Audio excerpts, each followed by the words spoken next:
배우 유아인 씨는 이른바 천만 관객 영화인 베테랑 등 다수의 영화 흥행을 이끌었고 지옥 등 넷플릭스 시리즈에도 출연했습니다. 그런데 유 씨가 최근 마약류 관리법 위반 혐의로 경찰에 입건돼 수사를 받고 있습니다. 프로포폴을 상습 투약한 정황이 드러난 겁니다. 마약류와 향정신성 의약품의 유통 과정을 감시하는 식약처 통합 시스템을 통해서입니다. 최근 식약처는 프로포폴 처방 횟수와 용량이 비정상적으로 많은 50여 명을 찾아내 수사를 의뢰했는데 이 가운데 유 씨가 있었습니다. 유아인은 예명이기 때문에 식약처도 찾아낸 인물이 배우인지 몰랐습니다. 누군지 모르고 시스템적으로 수사 의뢰 대상이 되니까 수사 의뢰를 한 거예요. 유 씨는 병원 여러 곳을 돌면서 정해진 용법과 용량을 위반해 프로포폴을 처방받아온 것으로 전해졌습니다.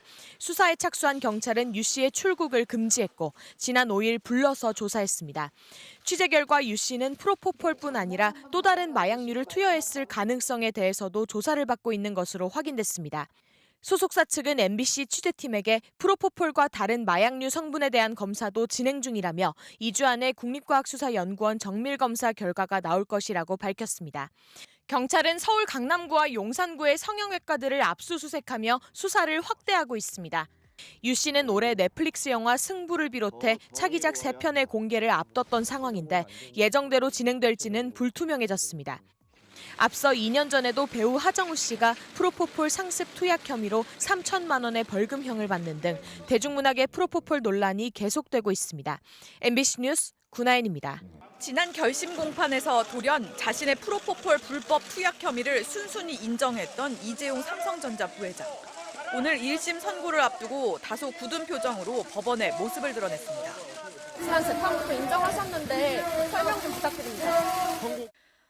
서울중앙지법은 이 부회장이 프로포폴을 41차례에 걸쳐 상습 투약했다는 사실이 자백과 보강 증거에 의해 모두 유죄로 인정된다며 검찰의 요청과 같은 벌금 7천만 원을 선고했습니다. 또 이미 투약한 프로포폴 값에 해당하는 1,702만 원도 추징하라고 명령했습니다. 재판부는 횟수와 투약량이 상당해 죄질이 가볍지 않지만 피고인이 범죄 사실을 모두 자백하고 처벌 전력이 없는 점을 고려했다고 덧붙였습니다. 이 부회장을 향해서는 프로포폴에서 벗어나 건강하고 자녀에게 모범되는 부끄럽지 않은 모습을 보여달라고 당부했습니다. 이 부회장의 프로포폴 불법 투약 의혹은 지난해 2월 한 언론 보도로 불거져 1년 넘는 검찰 수사로 이어졌습니다.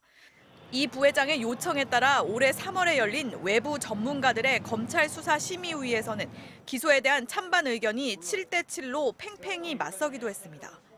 결국 검찰은 3개월 뒤 벌금 5천만 원에 처해달라며 재판 없는 약식 명령을 청구했습니다. 하지만 이 부회장의 투약 사실이 추가로 드러나면서 정식 재판이 열리게 됐고 처벌도 무거워졌습니다. MBC 뉴스 공선입니다. 배우 하정우가 서울 강남의 한 성형외과에서 수면마 취재인 프로포폴을 불법 투약한 혐의로 벌금 1천만 원에 약식 기소됐습니다. 검찰은 하 씨가 2019년 1월부터 9월 사이 성형외과에서 10여 차례 프로포폴을 불법 투약해 마약류 관리법 등을 어겼다고 판단한 건데요.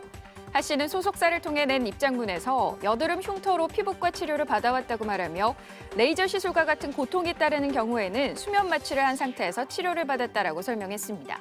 더불어 관심과 사랑을 베풀어 주신 모든 분에게 사과의 말씀을 드리며 앞으로 더욱 스스로를 단속하여 신중히 행동할 수 있도록 하겠다고 밝혔습니다. 서울 송파구 길거리에 나타난 가수 휘성. 주차장에서 한 남성과 만나 검은 봉투를 받더니 잠시 뒤 공중 화장실에서 쓰러진 채 발견됐습니다. 봉투 안에 있던 물건은 에토미데이트, 프로포폴을 대신해 많이 쓰이는 수면 마취제입니다. 휘성은 지난 2011년에도 피부과에서 프로포폴을 상습 투약했다는 의혹을 받았는데 당시엔 무혐의로 풀려났습니다. 그러나 최근 재판에선 상습 투약 혐의를 인정했습니다. 프로포폴은 지난 2011년부터 마약으로 지정됐지만 여전히 성형이나 피부과 시술 과정에 흔히 쓰이다 보니 오남용 문제가 끊이지 않고 있습니다. 지난해 식약처는 프로포폴을 한 달에 한 번만 허용하고 의사가 환자 이력도 볼 수 있도록 하는 대책을 내놨습니다. 환자가 상태를 의사 선생님이 아마 알 수도 있을 것 같은데 저희가 이제 사후적이지만 계속 감시를 해나가고 하지만 강제성 없는 권고에 불과하다 보니 의사가 기준을 어기고 처방해도 적발이나 처벌이 어렵습니다. 특히 의사가 투약 사실을 적극적으로 확인하지 않으면 환자가 병원을 옮겨 다니면서 맞는 걸 막을 수 없습니다. 신 씨의 경우도 병원 10군데를 돌았지만 어느 병원도 처방 내역을 확인하지 않았습니다. 프로포폴인 것도 모르셨던 거잖아요.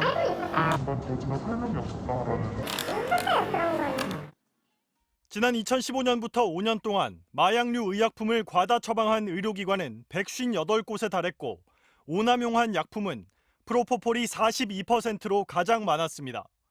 식약처는 조만간 의사가 프로포폴을 부적절하게 처방한 경우 서면으로 통보하는 사전 알림이 제도를 시행하겠다고 밝혔습니다. 그러나 이 역시 의료진의 도덕성에만 의존한 제도여서 권고가 아닌 강제력 있는 대책 마련이 시급해 보입니다. MBC 뉴스 이재민입니다.